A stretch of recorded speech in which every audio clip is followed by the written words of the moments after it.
Hello and welcome to Big Num Numismatics. Today I'm going to be going over whether you should dip your coins before you send them off to PCGS or NGC. Really this comes down to what the eye appeal will be with whatever you're trying to get off versus blast white. If the coin will even get blast white, or if the toning will make it worth more money. So the first thing you want to look at is, can you actually dip a coin, and what chemical are you going to use? There's E-Zest, there's MS-70, and there's a few others, but those are the main two, and those are going to be the best results. I'm currently experimenting with a few chemicals I'm working on personally, and I've had decent success. MS-70 gets coins extremely bright, and that's usually where the coins look whiter, but E-Zest definitely gives a more natural look to it after you've dipped it. Now, to make sure if your coin is dippable, one, it needs to be silver or nickel or gold. Copper and steel cents do not dip out. MS-70 does work with copper, but I'll save copper coins for another video. But something like this,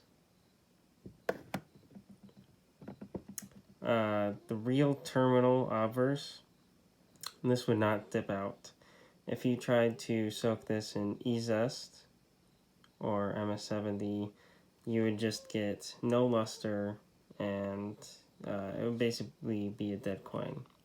The reverse, if you dipped it, would be nice and natural, but definitely not the reverse.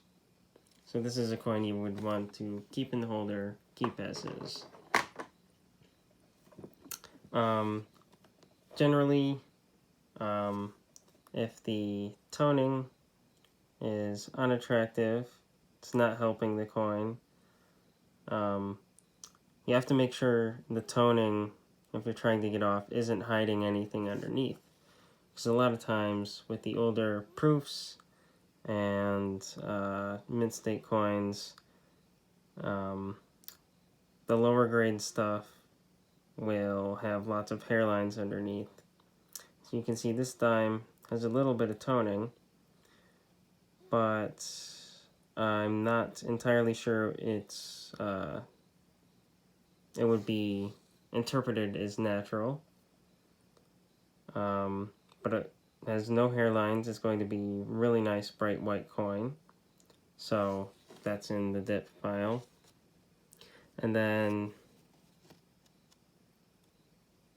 these dimes here just have a light haze on them, and I think they would be better served with a fresh coat.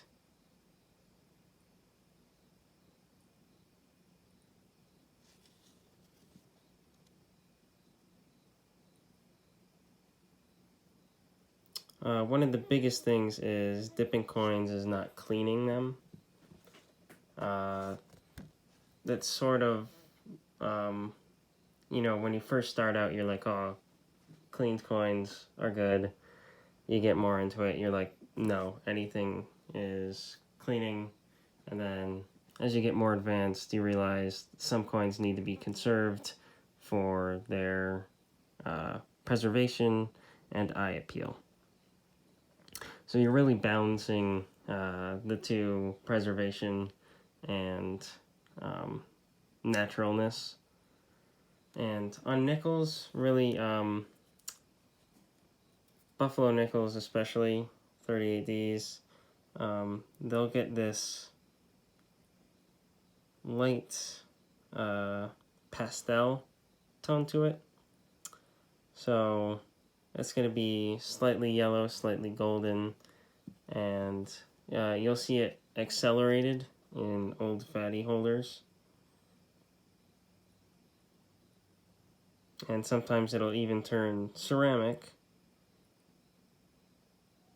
But for these specific coins, I think they'd be better just nickel colored.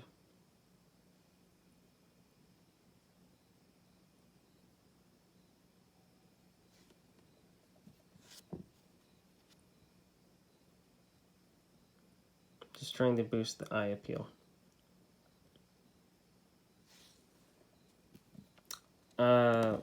This war nickel is pretty proof-like, but it has a pretty deep haze that's really covering up the nice mirror on the fields. So if you can get rid of that, you'll have a much stronger PL, and hopefully it'll grade higher or definitely lock down a star or PL. This one I'm not dipping. I cracked this out of the last video. It's perfect the way it is. And really this is one of the where to go up to the line and where to stop. So I'll dip these and I'll be back with the results, and I'll let you see what you think of it. Let me know what you think about coin dipping in the comments below, and I'll see you next. I'm back after dipping. All of these I used eZest, not my experimental. These are decent coins that I like to really be confident in what I'm going to be getting out once I dip them. So first off, here is the PL42S. The biggest contrast is the reverse. Doesn't have any of the haze left.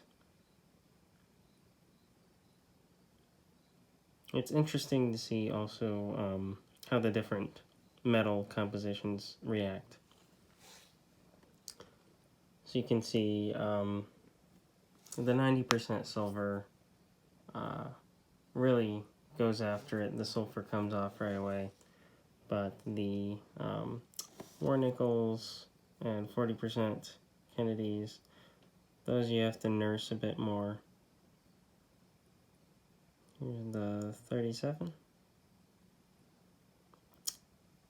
Taking a 65 full bands on this. Really a great gem coin. Just a few marks that kind of distract from the overall eye appeal. The 45S, no, yeah, this came out a lot better. It was really a dull gray before the dip, and now it's bright white, and I think it'll look a lot better once it's inside the holder. And then here we have the 44.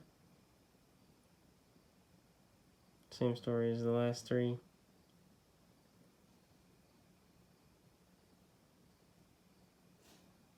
And the Roosevelt dime. You can see all the toning is gone. You're left with a nice, awesome coin. Super lustrous. Not many contact marks. I grade that a 7. And the Buffalo nickels. Oops. And you can see how much more lustrous these are after the dip. So while the golden tone is a great indicator for originality, a lot of times it's just hiding the luster, and these are far more eye appealing. This was the biggest difference, I think, out of the group. Just super blazing luster. I mean, for a buffalo nickel, this is quite extraordinary.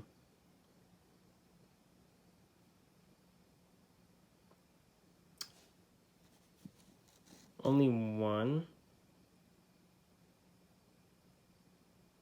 is worth sending off.